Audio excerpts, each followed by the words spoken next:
ओम गणेशाय नमः। प्यारे भक्तों, आज आप सभी श्रवण करेंगे बुधवार व्रत कथा। बुधवार का व्रत करने और कथा सुनने से भगवान गणेश अपनी भक्तों की हर मनोकामना को पूर्ण करते हैं। इसलिए कथा को बड़े ही श्रद्धा से पूरा अवश्य सुनिएगा। भगवान आप सभी भक्तों की हर मनोकामना को पूर्ण करे। इसी मंगल कामना के साथ आज की कथा शुरू करते हैं। जय श्री गणेश। समतापुर नगर में मधुसूदन नाम का एक धनी व्यक्ति रहता था। मधुसूदन का विवाह 1 मास पहले ही बलरामपुर नगर की सुंदर लड़की, जिसका नाम था संगीता, उसी से हुआ था। शादी के कुछ दिन बाद ही संगीता की माता की तबीयत खराब हो जाती है। इसलिए संगीता अपने माता के घर चली जाती है और वहीं पर कुछ दिन रुक जाती है और इधर मधुसूदन अकेला ही रहता है। जब संगीता की माता का तबीयत ठीक हो जाता है तो मधुसूदन बुधवार के दिन ही अपने पत्नी को लेने के लिए बलरामपुर के लिए रवाना हो जाता है। बलरामपुर पहुंचकर अपने ससुरारी में जाता है और अपने सास ससुर से संगीता को विदा करने के लिए आज्ञा मांगता है। लेकिन संगीता के माता पिता बोले, दामाद जी, आज तो बुधवार का दिन है। बुधवार के दिन बेटी की विदाई और कोई भी शुभ कार्य के लिए यात्रा नहीं करना चाहिए। लेकिन मधुसूदन अपने सास ससुर की एक ही बात नहीं माना और जिद पर अड़ गया कि मैं आज ही संगीता को लेकर जाऊंगा और कुछ भी नहीं होगा, आप खुशी खुशी विदा कर दीजिए। अब अपने दामाद के जिद के आगे संगीता के माता पिता हार मान लेते हैं और अपनी बेटिया को विदा कर देते हैं। अब मधुसूदन और संगीता दोनों जन बैलगाड़ी से यात्रा प्रारंभ करते हैं। 2 कोस की यात्रा के बाद ही उसकी गाड़ी का एक पहिया टूट गया।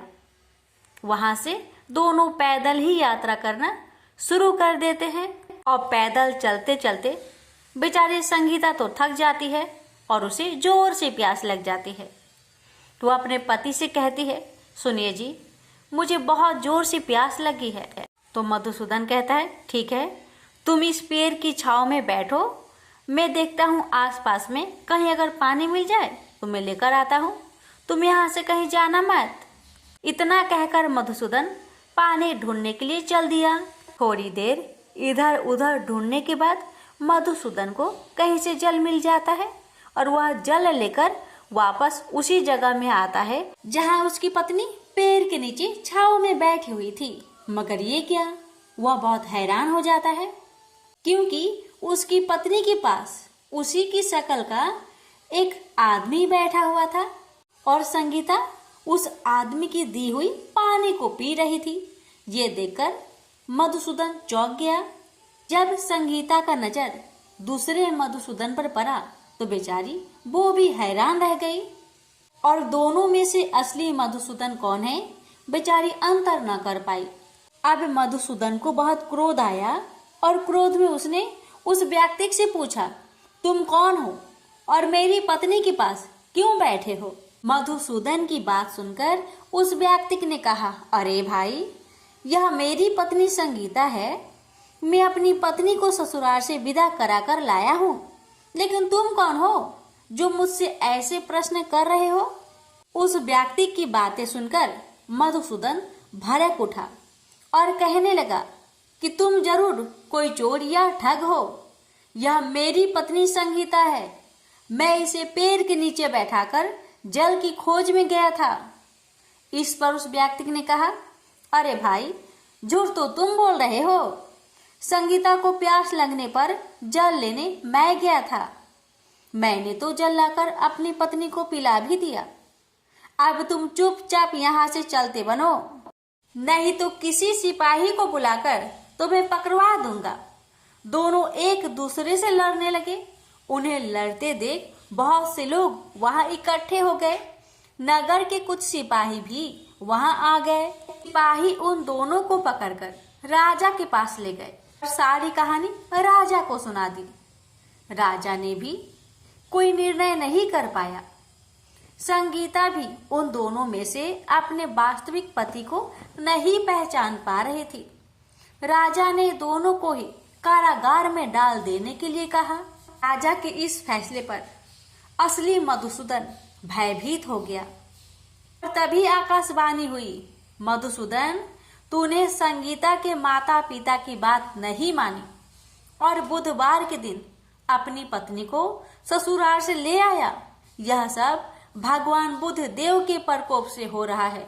भविष्यवाणी सुनकर मधुसूदन बहुत डर गया और हाथ जोड़कर बुद्ध देव से क्षमा प्रार्थना करने लगा कि हे बुद्ध देव, हे भगवान, मुझसे बहुत बड़ी गलती हो गई कि मैंने अपने सास ससुर की बातें न मानी। उसका सजा मुझे मिल चुका है। हे भगवान, कृपा करके मुझे क्षमा कर दीजिए। मैं आगे से ऐसी गलती कभी नहीं करूंगा। मुझे माफ कर दीजिए। मैं भविष्य में आप कभी भी बुधवार के दिन यात्रा नहीं करूंगा और सदैव बुधवार को आपका व्रत किया करूंगा और कथा सुना करूंगा। मधुसूदन के प्रार्थना करने से भगवान बुद्ध देव उसे क्षमा कर देते हैं और तभी दूसरा व्यक्ति राजा के सामने से ही गायब हो जाता है। राजा और दूसरे लोग इस चमत्कार को देखकर हैरान हो गए। भगवान बुद्ध देव की इस अनुकंपा से राजा ने मधुसूदन और उसकी पत्नी को सम्मान पूर्वक विदा किया। कुछ दूर चलने पर रास्ते में उन्हें वही बैलगाड़ी मिल गई। बैलगाड़ी का टूटा हुआ पहिया भी अपने आप जुड़ा हुआ था। दोनों उसमें बैठकर समतापुर की ओर चल दिए। मधुसूदन और उसकी पत्नी संगीता दोनों बुधवार को व्रत करते हुए आनंद पूर्वक जीवन यापन करने लगे। इस तरह भगवान बुद्ध देव की कृपा से उनके यहाँ खुशियाँ बरसने लगी। इस तरह जो भी स्त्री या पुरुष विधिवत बुधवार का व्रत करके व्रत कथा को श्रद्धा पूर्वक सुनते हैं, भगवान बुद्ध देव उनके सभी कष्टों को दूर करते हैं। प्रेम से बोलिए बुद्ध देव भगवान की जय। एक बार गणेश जी एक छोटे से बालक के रूप में एक चम्मच में चावल और दूसरे चम्मच में दूध लेकर निकले। वो हर किसी से कह रहे थे कि कोई मेरे लिए खीर बना दो, कोई मेरे लिए खीर बना दो। एक बुढ़िया माई बैठी हुई थी। उसने कहा, ला बेटा, मैं तुम्हारे लिए खीर बना देती हूँ। इतना कहकर बुढ़िया माई अपने कमरे में जाकर छोटे छोटे 2 कटोरी लेकर आती है। तब भेष रूपी गणेश जी कहने लगे, दादी माँ, छोटी सी बर्तन से क्या होगा? आपके घर में जो सबसे बड़ा बर्तन हो उसी को लेकर आओ। बुढ़िया माई मुस्कुराकर बच्चे की मन रखने के लिए, उसके खुशी के लिए अपने घर की सबसे बड़ा बर्तन लेकर बाहर आई और बालक गणेश के सामने रख दिया। अब तो बुढ़िया माई की आंखें फटी की फटी रह गई। वह जो थोड़े से चावल थे, 1 चम्मच चावल उस बर्तन में डालते ही बर्तन चावल से भर गया और दूसरे बर्तन में 1 चम्मच का दूध डालने से ही बर्तन दूध से भर गया। ये सब देख बुढ़िया आश्चर्य में पड़ गई। अब इतना होने के बाद भेष रूपी गणेश जी कहते हैं, दादी माँ, मैं नहाकर आता हूँ, आप खीर को बनाकर तैयार कर लो। जब बुढ़िया माई बड़े ही प्यार से खीर को बनाया, बूढ़ी माई के पोते पोती खीर खाने के लिए रोने लगे। बुढ़िया ने कहा, गणेश जी, आपके भोग लगे। इतना कहकर चूल्हे में थोड़ी सी खीर डाली और अपने दोनों बच्चों को कटोरी भर भर कर खीर दे दिया। बूढ़ी माई की पड़ोसन ऊपर से देख रही थी, तो बुढ़िया माई ने सोचा ये पड़ोसन जरूर चुगली कर देगी। तो बुढ़िया माई ने उसे भी 1 कटोरा खीर भरकर उसे भी पकड़ा दिया। अब होता है ये कि बेटे की बहू चुपके से आई और 1 कटोरा खीर लेकर बड़े प्रेम से खाई और कटोरा को चक्की के नीचे छुपा दिया। अभी भी गणेश जी नहीं आए थे। बुढ़िया माई को भी भूख लग रही थी। बेचारे वो भी 1 कटोरा खीर भरकर किवाड़ के पीछे बैठकर एक बार फिर कहा, हे गणेश जी, आपको भोग लगे, ऐसा कहकर खाना शुरू कर दिया। तभी गणेश जी आ गए तो बुढ़िया माई कहने लगी, आजा रे गणेशिया, खीर खा लो, मैं आपके ही राह देख रही थी। गणेश जी ने कहा, दादी माँ, मैंने खीर पहले ही खा ली है। तो बुढ़िया माई ने कहा, कब खाई? गणेश जी कहने लगे, जब आपके पोते पोती ने खीर खाई तब मैंने खाई थी, जब आपकी पड़ोसन ने खाई थी तब भी मैंने खाई थी, और जब बूढ़ी माँ आपकी बहू ने खाई तब भी मैंने खाई थी, और अब जब आप खा रही हो तो मेरा पेट पूरी तरह से भर गया है। तो बुढ़िया माई कहने लगी, बेटा, तुम्हारी सब बात सच है, पर मैं कैसे मानूं कि मेरी बहू ने खीर खाई? बेचारी सुबह से काम में लगी रही है, तो फिर उसने कब खाई?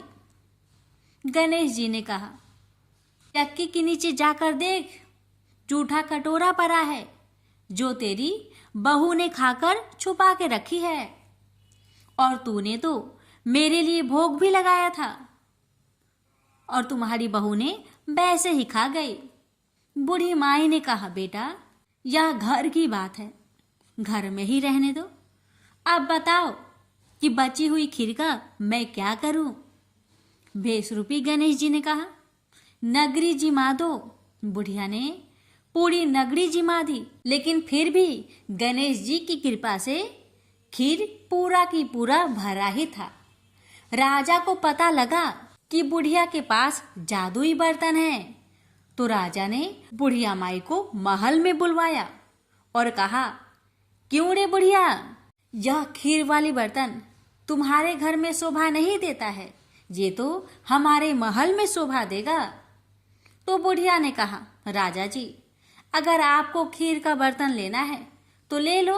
अब तो राजा लालच में पड़कर बुढ़िया माई के खीर के बर्तन को मंगवा लिया। खीर के बर्तन महल में लाते ही कीड़े मकोड़े, बिच्छू, कछले हो गए और खीर से दुर्गंध आने लगी। यह देखकर राजा ने बुढ़िया से कहा कि हे बुढ़िया, क्या तुम जादू टोना जानती हो? ये खीर के बर्तन महल में आते ही कीड़े मकोड़े बिच्छू में बदल गए, ऐसा क्यों? मुझे बताओ। पहले तुम अपने खीर के बर्तन वापस ले लो, फिर मुझे सारी कहानी बताओ। राजा ने जैसे ही वह खीर वाली बर्तन बुढ़िया माई को दिया, वैसे ही बूढ़ी माई के हाथों से लगते ही वह खीर फिर से सुगंधित खीरों में बदल गया। ये देखकर राजा बड़े आश्चर्य में पड़ गया और बूढ़ी माई से कहने लगा, हे बुढ़िया माई, कृपा करके बताओ, ऐसा चमत्कार कैसे? तो बुढ़िया माई ने कहा, हे महाराज, ये बर्तन मुझे गणेश जी ने दिया है और उन्हीं की कृपा से ये खीर के बर्तन खाली नहीं पड़ती। सारी कहानी बताकर बुढ़िया माई राजा से विदा लेकर अपने घर को चली आती है और गणेश जी से कहती है, हे गणेश जी, बची हुई खीर का मैं क्या करूं? गणेश जी ने कहा कि झोपड़ी की कोने कोने में खरा खोदकर गाड़ दो, उसी जगह सुबह उठकर वापस खोदेगी तो धन के 2 चाड़े मिलेंगे। ऐसा कहकर गणेश जी अंतर्ध्यान हो गए और जाते समय भगवान झोपड़ी को लात मारते हुए गए तो झोपड़ी के स्थान पर महल हो गया। सुबह बहू ने फावड़ा लेकर पूरे घर को खोद दिया, लेकिन कुछ भी नहीं मिला। तो बहू कहने लगी, सासू जी, आपके गणेश जी झूठे हैं। तो सास ने कहा, बहू, मेरे गणेश झूठो नहीं है, ला मैं देखूं। वह सुई लेकर खोजने लगी तो टन टन कर 2 धन के चाड़े निकल आए। बहू ने कहा, सासू जी, आपके गणेश तो साचो ही हैं। सास ने कहा, गणेश जी तो भावनाओं के भूखे हैं। यह गणेश जी जैसे आपने बुढ़िया माई को दिया, वैसे सबको देना। विनायक जी की कहानी कहने वाले, हुक्कार भरने वाले और आसपास के सुनने वाले सबको देना। प्रेम से बोलिए, जय श्री गणेश। एक समय एक मेढक व मेढकी का जोड़ा था। इनमें से मेढकी हमेशा भगवान विनायक यानी गणेश जी की पूजा अर्चना करती थी। उन्हीं का नाम हर समय जपती रहती थी। यह देखकर मेढक को गुस्सा आता। एक बार उसने गुस्से में मेढकी को कहा कि तू पापी है जो हर समय पर पुरुष का नाम लेती है। इस पाप को करना बंद कर। धमकी भी दी, यदि आज के बाद विनायक जी का नाम लिया तो वह उसका सिर फोड़ देगा। कथा के अनुसार मेढकी इस बात से गणेश जी उससे नाराज हो जाते हैं। इसके बाद एक दिन राजा की एक दासी आती है और दोनों मेढक मेढकी जिस पानी में रहते हैं उसे एक पात्र में डालकर ले जाती है, जहां वह उस पानी को चूल्हे पर चढ़ा देती है। तभी मेढकी तो भगवान गणेश का नाम लेने से उबलते पानी में भी कष्ट नहीं पाती, लेकिन मेढक दर्द से करा उठता है। गर्म पानी में भी जब वह मेढकी को बिना कष्ट के देखता है तो वह उससे इसका कारण पूछता है। इस पर वह गणेश जी को ही उसका संकट दूर करने वाला बताते हुए मेढक को भी ऐसा ही करने को कहती है। ये सुन जान बचाने के लिए मेढक गणेश जी का नाम लेने लगता है। इससे गणेश जी प्रसन्न हो जाते हैं। कुछ देर में ही दो सांड लड़ते हुए वहां पहुंचते हैं और चूल्हे पर चढ़े पानी के पात्र को गिरा देते हैं, जिससे मेढक व मेढकी दोनों उस संकट से मुक्त होकर नदी की पाल में गिर जाते हैं। कथा के अंत में सबके साथ ये कहा जाता है कि गणेश जी महाराज ने जिस तरह मेढक व मेढकी का संकट दूर किया, वैसे ही वे सबका कष्ट दूर करे। एक समय की बात है, एक भाई बहन रहते थे। बहन का नियम था कि वह अपने भाई का चेहरा देखे ही खाना खाती थी। हर रोज वह सुबह उठती थी और जल्दी जल्दी सारा काम करके अपने भाई का मुंह देखने के लिए उसके घर जाती थी। एक दिन रास्ते में एक पीपल के नीचे गणेश जी की मूर्ति रखी थी। उसने भगवान के सामने हाथ जोड़कर कहा कि मेरे जैसा अमर सुहाग और मेरे जैसा अमर पिहर सबको दीजिए। यह कहकर वह आगे बढ़ जाती है। जंगल के झाड़ियों के कांटे उसके पैरों में चुभा करते जाते थे। एक दिन भाई के घर बहन पहुंची और भाई का मुख देखकर बैठ गई तो भाभी ने पूछा, पैरों में क्या हो गया है? यह सुनकर उसने भाभी को जवाब दिया कि रास्ते में जंगल के झाड़ियों के गिरे हुए कांटे पाँव में चुभ गए हैं। जब वह वापस अपने घर आ जाए तब भाभी ने अपने पति से कहा कि रास्ते को साफ करवा दो, आपकी बहन के पाँव में बहुत सारे कांटे चुभ गए हैं। भाई ने तब कुल्हाड़ी लेकर सारी झाड़ियों को काटकर रास्ता साफ कर दिया, जिससे गणेश जी का स्थान भी वहां से हट गया। यह देखकर भगवान गुस्सा हो गए और उसके भाई के प्राण हर लिए। लोग अंतिम संस्कार के लिए जब भाई को ले जा रहे थे तब उसकी भाभी रोते हुए लोगों से कही, थोड़ी देर रुक जाओ, उसकी बहन आने वाली है।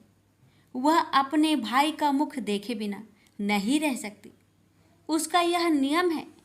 तब लोगों ने कहा, आज तो देख लेगी पर कल कैसे देखेगी? रोज दिन की तरह बहन अपने भाई का मुंह देखने के लिए जंगल में निकली। तब जंगल में उसने देखा कि सारा रास्ता साफ किया हुआ है। जब वह आगे बढ़ी तो उसने देखा कि सिद्धि विनायक को भी वहां से हटा दिया गया है। तब उसने जाने से पहले गणेश जी को एक अच्छे स्थान पर रखकर उन्हें स्थान दिया और हाथ जोड़कर बोली, भगवान मेरे जैसा अमर सुहाग और मेरे जैसा अमर पिहर सबको देना। और फिर बोलकर आगे निकल गई। भगवान तब सोचने लगे, अगर इसकी नहीं सुनी तो हमें कौन मानेगा, हमें कौन पूजेगा? तब सिद्धि विनायक ने उसे आवाज दी, बेटी इस खेजड़ी की 7 पत्तियां लेकर जा और उसे कच्चे दूध में घोलकर भाई के ऊपर छींटा मार देना, वह उठकर बैठ जाएगा।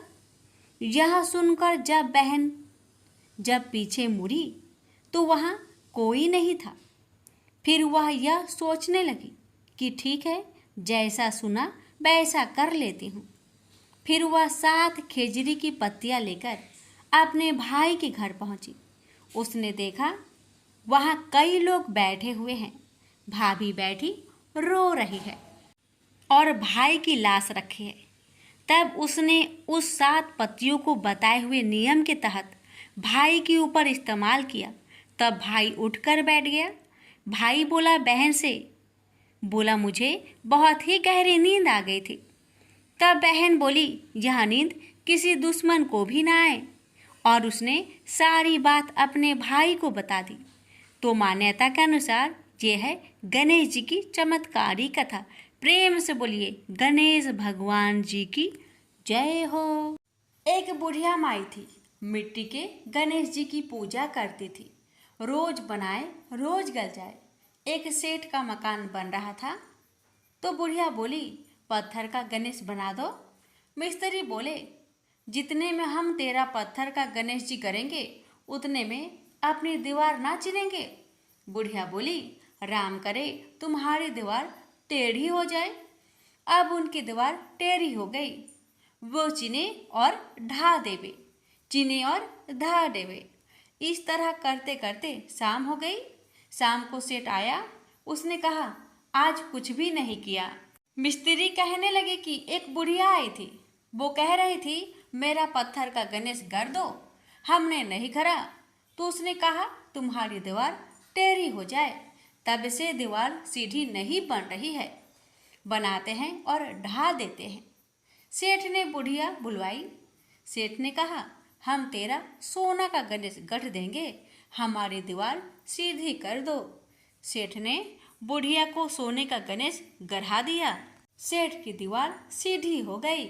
जैसे सेठ की दीवार सीधी की वैसे ही हे भगवान सबकी करना। गणेश जी की कथा। एक बुढ़िया माई थी। वह बहुत गरीब थी, आंखों से अंधी थी। उसका एक बेटा और एक बहू थे। वह बुढ़िया सदैव गणेश भगवान जी की पूजा किया करती थी। एक दिन गणेश जी प्रकट होकर उस बुढ़िया माई से बोले बुढ़िया माँ तू जो चाहे सो मांग ले। बुढ़िया माई बोली मुझे तो मांगना नहीं आता भगवान, कैसे और क्या मांगू। तब गणेश भगवान जी बोले अपने बेटे और बहू से पूछकर मांग लेना। तब बुढ़िया माई ने अपने बेटे से कहा बेटा गणेश जी कहते हैं तू कुछ मांग ले, बता मैं क्या मांगू। बेटा ने कहा माँ तू धन मांग ले। बहू से पूछा तो बहू ने कहा सासू माँ नाती मांग लो। तब बुढ़िया माई ने सोचा कि ये तो अपने अपने मतलब की बात कह रहे हैं, अतः उस बुढ़िया ने पड़ोसन से पूछा तो उन्होंने कहा कि बुढ़िया माई तू तो थोड़े दिन तक जिएगी, क्यों तू धन मांगे और क्या नाती मांगे। तू तो अपनी आंखों की रोशनी मांग ले जिससे तेरी जिंदगी आराम से कट जाए। अब बुढ़िया माई काफी सोच विचार के बाद भगवान से बोली भगवान यदि आप मुझसे प्रसन्न हैं तो मुझे 9 करोड़ की माया दे, निरोगी काया दे, अमर सुहाग दे, आंखों की रोशनी दे, नाती दे, पोता दे और सब परिवार को सुख दे, अंत में मोक्ष दे। यह सुनकर तब गणेश जी बोले बुढ़िया माँ तूने तो हमें ठग दिया, फिर भी जो तूने मांगा है वचन के अनुसार सब तुझे मिलेगा। और यह कहकर गणेश जी अंतर्ध्यान हो गए। उधर बुढ़िया माँ ने जो कुछ मांगा वह सब कुछ मिल गया। हे गणेश जी महाराज, जैसे आपने उस बुढ़िया माँ को सब कुछ दिया वैसे ही आपकी कहानी कहने वाले, सुनने वाले, हुक्कार भरने वाले सभी भक्तों को देना। एक सास बहू थी। सास उसकी बहू को खाना नहीं देती थी। बहू रोज नदी पर जाती तो जाते समय घर से आटा ले जाती। नदी के पानी से आटा गूंथती, गणेश जी भगवान के मंदिर के दीपक से घी लेती, भोग में से गुड़ लेती, पास के शमशान में बाटी सेकती, बाटी में घी गुड़ मिलाकर चूरमा बनाती और गणेश जी भगवान के भोग लगाकर खुद जीम लेती। ऐसा करते बहुत दिन हो गए। यह देखकर गणेश जी भगवान को बहुत आश्चर्य हुआ और उन्होंने अपने नाक पर उंगली रख ली। बहू तो घर आ गई, परंतु जब दूसरे दिन मंदिर के पट खुले तो लोगों ने देखा गणेश जी भगवान की नाक पर उंगली है, तो मंदिर में भीड़ एकत्रित हो गई। गांव के लोगों ने हवन पूजा की, पर गणेश जी भगवान ने उंगली नहीं उतारी। तब सारे गांव में कहलवा दिया कि जो कोई गणेश जी भगवान के नाक से उंगली हटावेगा उसे राजा जी सम्मानित करेंगे। बहू ने सास से कहा, सासू जी मैं कोशिश करूंगी। तब सास बोली, इतने बड़े बड़े पंडित विद्वान कोशिश कर लिए, तू क्या करेगी? सब लोग मंदिर के बाहर एकत्रित हो गए। बहू घूंघट निकालकर अंदर गई, पर्दा लगाया। लोग गणेश जी से हाथ जोड़कर बोले, हे विघ्नहर्ता, मेरे घर से आटा लाती, लोगों को चढ़ाया, घी गुड़ लेती, शमशान में बाटी सेकती, उससे आपको क्या आपत्ति हुई? आपको मुंह से उंगली हटानी पड़ेगी। गणेश जी ने सोचा, इसकी बात तो माननी पड़ेगी। इसने पहले मेरे भोग लगाया, यह तो मेरी भक्त है। गणेश जी भगवान ने उंगली हटा ली और बहू को आशीर्वाद दिया कि इस गांव में सभी प्रेम से रहेंगे। बहू मंदिर से बाहर आई। सब गांव वालों ने कहा, बहू तूने उंगली कैसे हटवाई? तू तो जादूगरनी है। तब बहू ने सारी बात गांव वालों को बताई कि मेरी सास मुझे खाना नहीं देती थी। तब मैं घर से आटा लाकर नदी के पास पानी से आटा लगाकर बाटी बनाकर शमशान में सेककर गणेश जी के दीपक से घी, प्रसाद में से गुड़ चुराकर गणेश जी की भोग लगाकर खुद खा लेती। इसलिए गणेश जी को आश्चर्य हुआ और उन्होंने नाक पर उंगली रख ली और मेरी प्रार्थना पर उंगली हटा ली और मुझे वरदान दिया कि अब से इस गांव में सब प्रेम से रहेंगे। हे गणेश जी भगवान, जैसे बहू का मान बढ़ाया, वैसे जो भक्त आपकी इस कथा को बड़े ही श्रद्धा भाव से श्रवण करे, उन सबका मान बढ़ाना, रक्षा करना, घर में आने धन का भंडार भरना। प्रेम से बोलिए गणेश जी महाराज की जय। गणेश भक्त से हमारी निवेदन है कि इस कथा को शेयर अवश्य करें। भगवान श्री गणेश को तुलसी नहीं चढ़ती। इसके पीछे पुराणों में एक रोचक कथा मिलती है। एक समय में धर्मात्मज नाम के राजा हुआ करते। उनकी कन्या तुलसी यौन अवस्था में थी।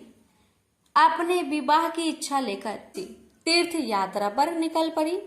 उन्होंने कई जगह की यात्रा की। एक स्थान पर उन्हें तरुणावस्था में भगवान श्री गणेश को तपस्या में लीन देखा। भगवान गणेश का रूप अत्यंत मोहक और आकर्षक था। तुलसी भगवान गणेश के इस रूप पर मोहित हो गई और अपने विवाह का प्रस्ताव उनके समक्ष रखने के लिए उनका ध्यान भंग कर दिया। भगवान गणेश ने स्वयं को ब्रह्मचारी बताते हुए तुलसी का विवाह प्रस्ताव ठुकरा दिया।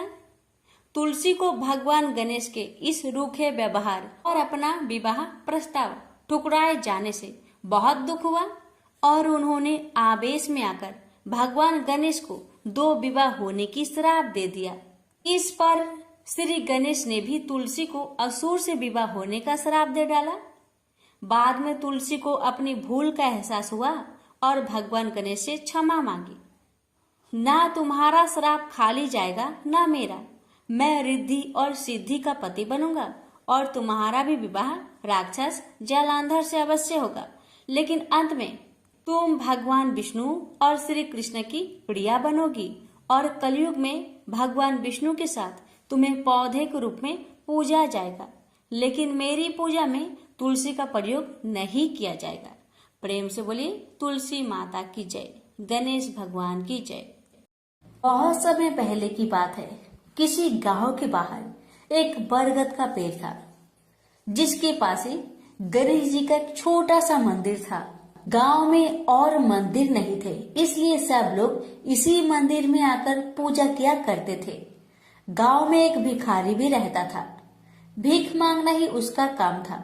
गांव छोटा सा था, भिखारी को काफी भीख नहीं मिलती थी, इसलिए यह और कोई उपाय न देखकर मंदिर के दरवाजे पर बैठने लगा। सोचने लगा कि लोग यहाँ धर्म करने आते हैं और नहीं तो सही पेट भरने लायक भीख तो मिल जाया करेगी।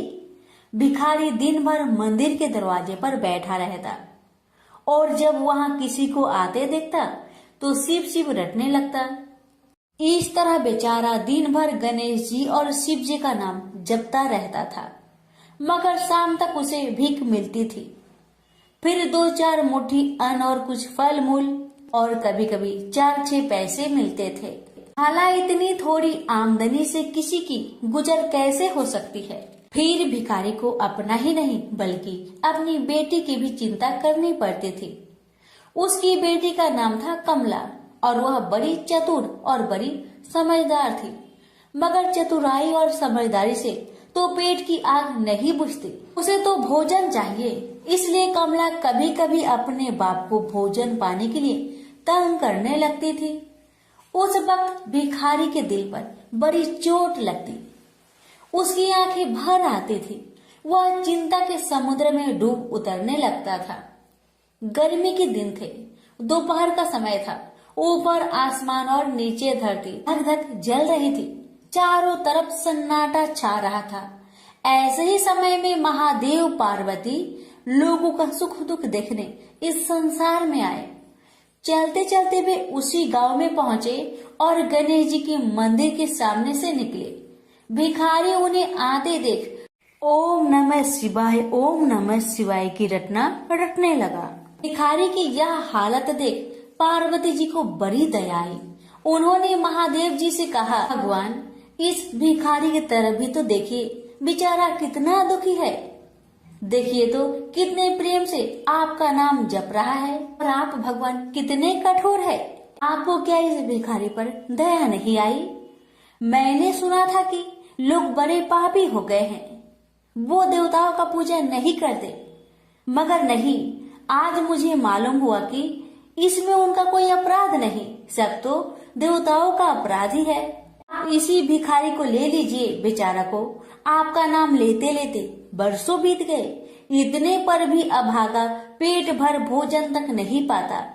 जब देवता ही ऐसे कठोर हो जाएंगे तब कोई काहे उनकी पूजा करेगा। अब महादेव जी को पार्वती जी की बात लग गई।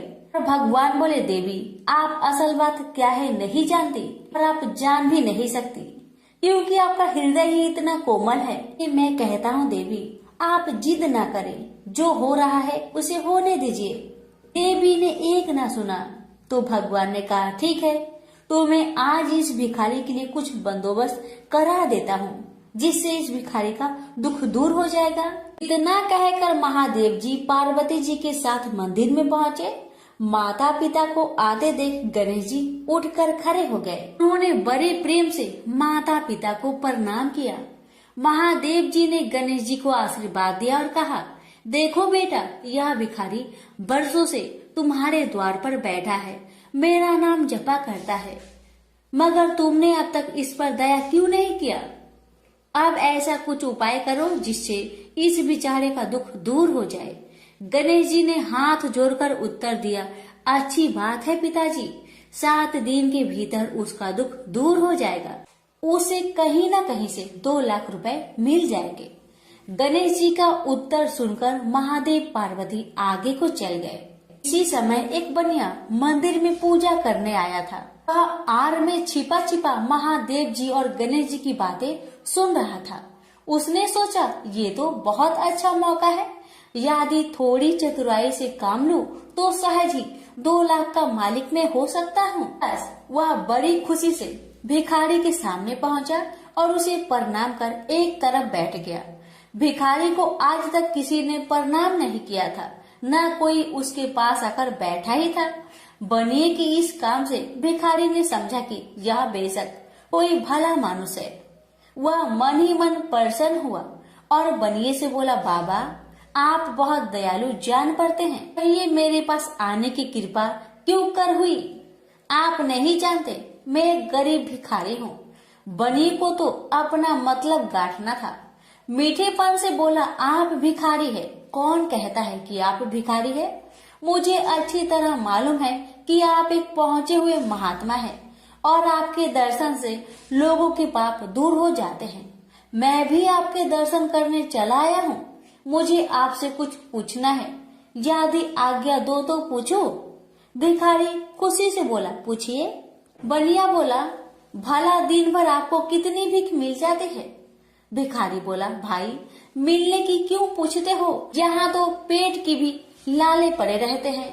रोजाना 2-4 मुट्ठी अन्न मिल जाता है, कभी 2-4 पैसे भी मिल जाते हैं। किसी तरह दिन काट लेता हूँ। बनिया कहने लगा, राम राम, आप जैसे महात्मा और यह कष्ट, इस गांव के आदमी भी क्या आदमी हैं? आपकी थोड़ी सी सहायता नहीं कर सकते? आप कैसे यह कष्ट सह लेते हैं? मुझे तो आप पर बड़ी दया आती है। मेरे जी में आता है कि मैं आपकी कुछ सेवा करूं, पर कहने में डर मालूम होता है। भिखारी बोला, आप मेरी सहायता कर सकते हैं? अब बनिया हंसते हुए बोला, मेरी इतनी हैसियत कहाँ है जो आपकी कुछ सेवा कर सकूं? मगर एक बात है, आज से 7 दिन तक आपको जो कुछ भी मिले वह मुझे दे दीजिए। बदले में आपको मैं 100 रुपया दे दूंगा। 100 रुपये के नाम सुनते ही भिखारी मारे खुशी के उछल पड़ा। उसने सोचा, अगर 100 रुपये मिल जाए तो क्या कहना, यहाँ तो 7 दिन में 7 आने के सामान भी न मिले, तब तो 100 रुपये छोड़ देना सरासर बेवकूफी होगी, पूरा गधापन है। मगर इसी समय उसे लड़की की ख्याल आ गई। उसने सोचा, अगर मैं 100 रुपया लेकर घर पहुंचा और मेरी बिटिया रानी गुस्सा करने लगी तो पहले मैं उसकी सलाह ले लेता हूँ। बस यही विचार में आते ही उसने बनिए को जवाब दिया, आपने मुझ पर बड़ी कृपा की, मगर मैं अभी कुछ नहीं कह सकता, सोच विचार करके कल कहूँगा। जब बनिया चला गया तब भिखारी ने अपनी बिटिया को बुलाया और उससे सब हाल कह सुनाया। चतुर बिटिया कमला ने फौरन समझ गई कि इसमें जरूर कोई बनिए की शैतानी है। उसने पिता से कहा, बनिया बिना फायदे के क्यों 100 रुपये देने चला? खैर कोई बात नहीं पिताजी, मैं कल उस बनिए से बातें तय कर लूंगी, मगर आप बीच में कुछ ना बोलना। उधर बनिए का बुरा हाल था। रात भर उसके पेट में चूहे उछलते रहे। बड़ी मुश्किल से सवेरा हुआ, बनिए की जान में जान आई। वह हाथ मुंह धोते ही भिखारी के पास आ पहुंचा और छूटते ही बोला, क्या विचार किया आपने? कमला भी बनिए से निपटने को तैयार बैठी थी। बनिए की बात सुनते ही उसने जवाब दिया, सेठ जी, हम लोगों ने विचार किया, भला 100 रुपये में क्या होता है, इतना सस्ता सौदा होना मुश्किल है, माफ कीजिए। कमला का उत्तर सुनते ही बनिए पर मानो बिजली गिर पड़ी। और लाख रुपए के लालच छोड़ना भी कठिन था। वह 200 रुपए देने को राजी हो गया। अब तो कमला का संदेह और भी पक्की हो गया। वह समझ गई कि बनिया जरूर किसी भारी लाभ के लिए ही इतने रुपए देना चाहता है। उसने जवाब दिया, सेठ जी, इतना सस्ता सौदा और कहीं होता होगा? 100 दो, 100 या 1000 दो। 1000 में तो होता ही क्या है? जो चीज आप कौड़ियों में मोल खरीदना चाहते हैं वह लाख रुपए में भी सस्ती है। यह सुनकर बनिया बहुत घबराया, परंतु उसने अपनी कोशिश जारी रखी। मारे लोभ के वह अंधा हो रहा था। उसको लोभ का भूत सवार हो गया था। उसने 100 दो, 100 से बढ़कर अंत में 50,000 लगा दिए। अब कमला ने सोचा, इतने रुपए थोड़े नहीं होते। अब बिटिया कमला ने सोचा, इतने बड़े रकम को छोड़ना ठीक नहीं है।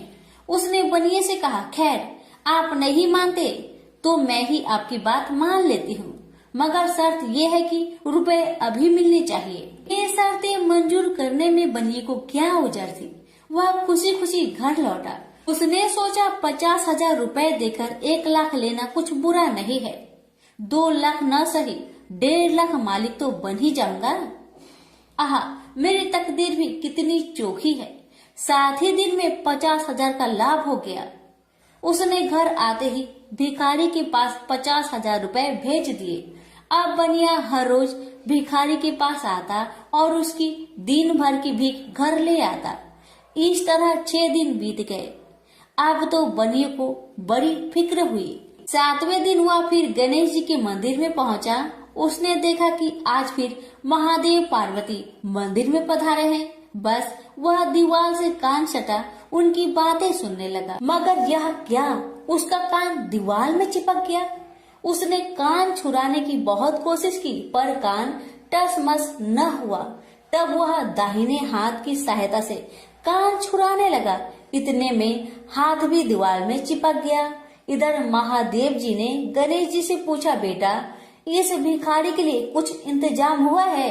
गणेश जी बोले, जी हाँ, उसे 50,000 रुपए तो दिलवा दिए हैं, बाकी के लिए बनिए को दीवार से चिपका कर रखा है। यह बनिया बड़ा लोभी कंजूस है। इसने गरीबों से एक एक के 4-4 वसूल कर अपना घर बनाया है। रुपए वसूल करने में इसने गरीबी पर दया नहीं की। उनके बच्चे भूखे मरते रहे, पर इसने 4 रुपए वसूल करके भी संतोष नहीं किया। इस तरह इसने 1 लाख रुपए से अपनी तिजोरी भर ली है। गरीबों के माल से यह सुख नहीं उठा सकता। अब जब तक यह भिखारी को बाकी 50,000 रुपए न देगा, तब तक दीवार से चिपका रहेगा। गणेश जी की बातें सुनकर बनिए ने अपना माथा को पीट लिया। इसकी आंखें में आंसू बरसने लगे। जब उसने घर से 50,000 रुपए मंगवाया और भिखारी को दे दिए, तब कहीं दीवार से उसका पीछा छूटा। से बोलिए गणेश भगवान की जय, उमापति शंकर भगवान की जय। बात उस समय की है जब परशुराम ने अपनी प्रतिज्ञा के अनुसार पृथ्वी को क्षत्रियों से रहित कर दिया था।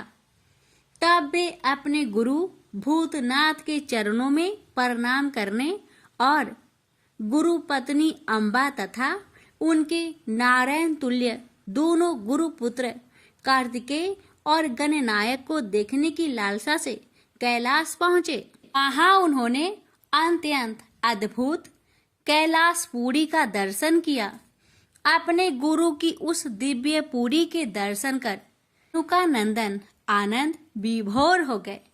फिर उन्होंने शिव का 15 योजन ऊंचा और 4 योजन विस्तृत अत्यंत सुंदर आश्रम देखा। परशुराम वहां सबसे मिले और उन्होंने सबसे बात की। इसके बाद वे नंदीकेश्वर से आज्ञा प्राप्त कर प्रसन्नता पूर्वक आश्रम के भीतर प्रविष्ट हुए। कुछ ही आगे जाने पर महातपस्वी परशुराम ने बहुमूल्य रत्नों से निर्मित सैकड़ों मंदिर देखे। उन्होंने वहां का भीतरी द्वार देखा, जो नाना प्रकार की चित्रकारी से चित्रित तथा हीरे मोतियों की गुथी हुई मालाओं से अत्यंत शोभ्यमान था। परशुराम ने द्वार के बाएं भाग में अपने गुरु पुत्र कार्तिकेय को देखा और दाहिने और पार्वती नंदन गणेश तथा शिव पार्वती का अवलोकन किया। वे वहां रत्न भरण भूषित बहुमूल्य रत्नों से बने सिंहासनों पर आसीन थे। परशुराम सबसे मिलते और प्रेम पूर्वक बात करते हुए प्रसन्नचित चित्त से आगे बढ़े ही थे कि गणेश ने उन्हें देखकर कहा, शूलपाणी इस समय शयन कर रहे हैं। मैं उन परम प्रभु की आज्ञा प्राप्त कर तत्काल तुम्हें साथ ले चलूंगा। बस इतनी देर रुक जाओ। परशुराम ने गणेश के सम्मुख खड़े खड़े उत्तर दिया, बंधुवर, मैं अपने गुरु शिव व माता पार्वती के दर्शन करना चाहता हूँ। मैं उनके चरणों में प्रणाम कर अभी लौट जाऊंगा। गणेश ने उन्हें अनेक प्रकार से समझाते हुए कहा, इस समय भूतेश्वर शिव एवं माता पार्वती अंतःपुर में है, अतः एवं अभी आपको वहां नहीं जाना चाहिए। परम गुरुदेव शिव एवं माता पार्वती के चरण कमलों के दर्शन करने का मेरा सहज अधिकार है। परशुराम अपने आग्रह पर दृढ़ थे, किंतु गणेश उन्हें अत्यंत विनय पूर्वक समझाते रहे। मैं तो परम पिता शिव एवं माता पार्वती के दर्शनार्थ जाऊंगा ही। यह कहकर परशुराम आगे बढ़ना ही चाहते थे कि गणेश ने उन्हें रोक दिया। 21 बार पृथ्वी को क्षत्रियों से रहित करने वाले भृगु नंदन कुपित हो गए और उनका गणेश से विवाद ही नहीं हुआ, हाथापाई भी होने लगी। कुमार कार्तिकेय ने उन्हें समझाने का प्रयास किया, किंतु क्रोध परशुराम ने उन्हें धक्का दे दिया, जिससे वह गिर गए। शिव पुत्र गणेश ने उठकर परशुराम की उद्दंडता के लिए उनकी भर्त्सना की, तो क्रोध परशुराम ने अपना तीक्ष्ण परशु उठा लिया। तब गणेश ने अपनी सूंड बढ़ाकर उन्हें उसमें लपेट लिया और घुमाने लगे। गणेश की सूंड में लिपटे परशुराम सर्वथा असहाय और निरुपाय थे। गणेश के योग बल से परशुराम अस्तंभित रह गए। गणेश ने परशुराम को सप्तद्वीप, सप्त पर्वत, सप्त सागर, भूलोक, स्वर्गलोक, जनलोक, ध्रुवलोक, गौरीलोक और शंभुलोक में घुमाते हुए समुद्र में फेंक दिया। परशुराम समुद्र में तैरने लगे तो निरामयी गणनाथ ने उन्हें पुनः अपनी सूंड में उठा लिया और घुमाते हुए बैकुंठ धाम दिखाकर गोलोक धाम का दर्शन करा दिया। वहां परशुराम ने मंद मंद मुस्कुराते हुए बंसी विभूषित नव निरत श्री कृष्ण के साथ रासवेड़ी राधा का दर्शन किया, तो वे बार बार उनके मंगलमयी चरण कमलों में प्रणाम करने लगे। कुछ देर बाद परशुराम सचेत होकर पृथ्वी पर गिर पड़े। समय उनका प्रतिवादी मुख स्तंभ गणेश जी द्वारा किया हुआ स्तंभन भी दूर हो गया। तब उन्होंने अपने अभीष्ट देवता श्री कृष्ण के जगत गुरु शिव द्वारा प्रदत्त परम दुर्लभ स्रोत एवं कवच का स्मरण किया और संपूर्ण शक्ति से सूर्य की प्रभा के तुल्य तीक्ष्णतम अपने परशु से गौरी नंदन पर प्रहार कर दिया। गणेश ने अपने परम पूज्य पिता के अमोघ अस्त्र का सम्मान करने के लिए उसे अपने बाएं दांत से पकड़ लिया। शिव शक्ति के प्रभाव से वह तेजस्वी परशु गणेश के बाएं दांत को समूल काट कर पुनः रेणु का पुत्र परशुराम के हाथ में लौट आया। गणेश का दांत टूटते ही भयानक गर्जना हुई और रक्त का फवारा फूट पड़ा। मुंह से निकलकर रक्त से सना दांत भूतल पर गिर पड़ा। उस समय धरित्री कांप उठी। यह दृश्य कार्तिकेय, क्षेत्रपाल आदि पार्षद तथा शून्य में देवगण अत्यंत भयभीत होकर हाय हाय करने लगे। कैलाशवासी डर से मूर्छित हो गए।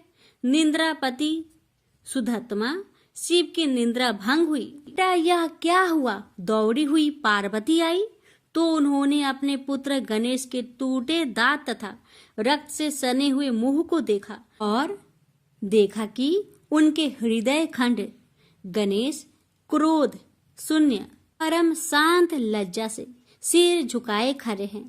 अत्यंत व्याकुल होकर उन्होंने स्कंद से पूछा, क्या बात है?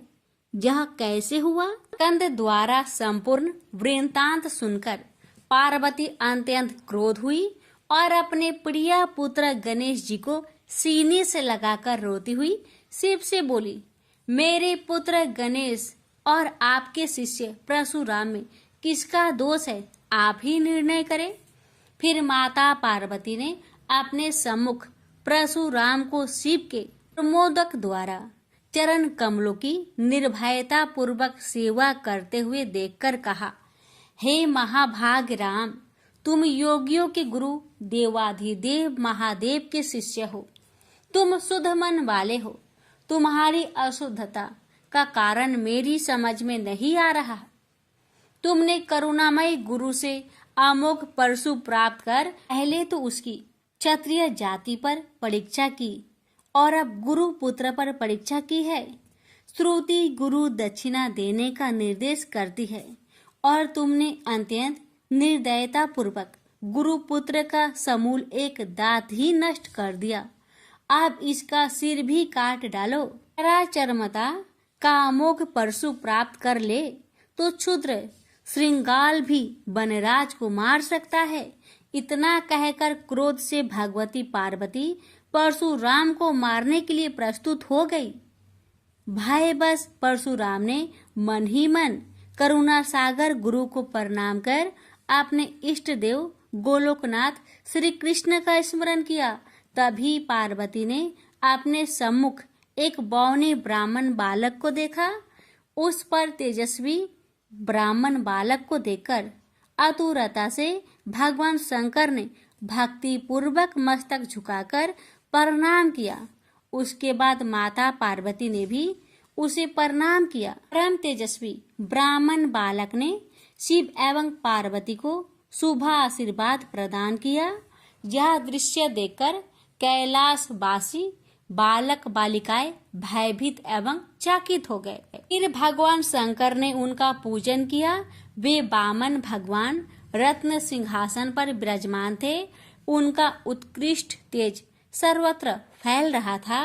भगवान शंकर ने मधुर शब्दों में कहा, आज मेरा परम सौभाग्य है जो आपने कृपा पूर्वक मेरे यहाँ पधार कर मुझे सेवा का अवसर प्रदान किया है।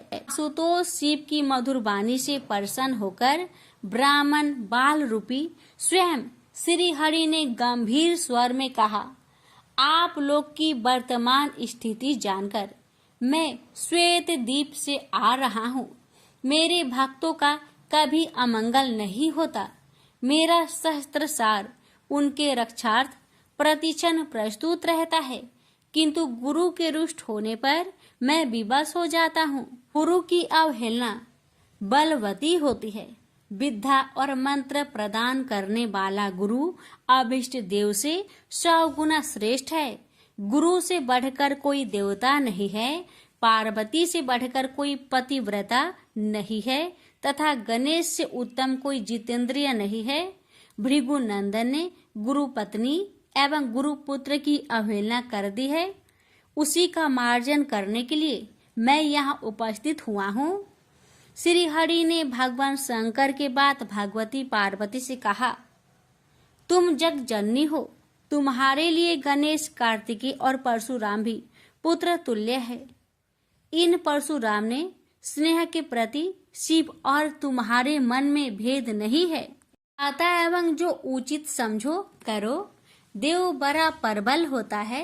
बालकों का यह विवाद तो देव दोष से ही घटित हुआ है। तुम्हारे इस प्रिय पुत्र का एक दंत नाम वेदों में प्रसिद्ध है। फिर श्री हरि ने परशुराम से कहा, राम, तुमने क्रोधवश शिवा पुत्र गणेश का दांत तोड़कर अनुचित किया है। इस कारण तुम निश्चय ही अपराधी हो। ये सर्वशक्ति स्वरूपा पार्वती प्रकृति से परे और निर्गुण है। श्री कृष्ण भी इन्हीं की शक्ति से शक्तिशाली हुए हैं। ये समस्त देवताओं की जननी है। तुम इनकी स्तुति कर इन्हें संतुष्ट करो। इतना कहकर श्री हरि बैकुंठ के लिए प्रस्थान कर गए। परशुराम ने भी स्नान कर शुद्ध वस्त्र धारण कर लिए। वह हाथ जोड़कर गुरुदेव के चरणों में प्रणाम कर सिर झुकाए जगजननी गौरी का स्तवन करने लगे। भक्तवर परशुराम के संपूर्ण अंग पुलकित थे और उनके नेत्र से अश्रु प्रवाहित हो रहे थे। इस प्रकार करुण प्रार्थना करते हुए अंत में परशुराम ने कहा, जगजननी रक्षा करो, रक्षा करो, मेरे अपराध को क्षमा कर दो। भला कहीं बच्चे के अपराध करने से माता कुपित होती है। यह कहकर परशुराम ने माता पार्वती के चरणों में प्रणाम कर अत्यंत दुखी होकर रोने लगे। परशुराम की करुण प्रार्थना से करुणामयी पार्वती का हृदय द्रवित हो गया। उन्होंने प्रीति पूर्वक परशुराम को अभय दान देते हुए कहा, बेटा अब शांत हो जाओ, आशुतोष के अनुग्रह से तुम्हारी सर्वत्र विजय हो। सर्वतरात्मा श्री हरि तुम पर सदा प्रसन्न रहे। गुरुदेव शिव में तुम्हारी भक्ति सुदृढ़ रहे। तुम अमर हो जाओ। इसी प्रकार दयामयी पार्वती ने परशुराम को आशीर्वाद दिया और वे अपने अंतपुर में चली गई। उस समय वहां श्री भगवान के मंगल नाम का उच्च घोष होने लगा। फिर परशुराम ने एक दंत गणेश का स्तवन किया और गंधे, पुष्प, धूप, दीप एवं तुलसी रहित नैवेद्य आदि से लंबोदर की विधि पूर्वक पूजा की। परशुराम ने भक्ति भाव से भाई गणेश को संतुष्ट कर माता पार्वती एवं कृपा सिंधु त्रिलोचन के चरणों में प्रणाम किया। फिर उन्होंने गुरु की आज्ञा प्राप्त कर प्रसन्नता पूर्वक वहां से प्रस्थान किए। प्रेम से बोलिए गौरी पुत्र गणेश भगवान की जय। हर हर महादेव। माता पार्वती की जय।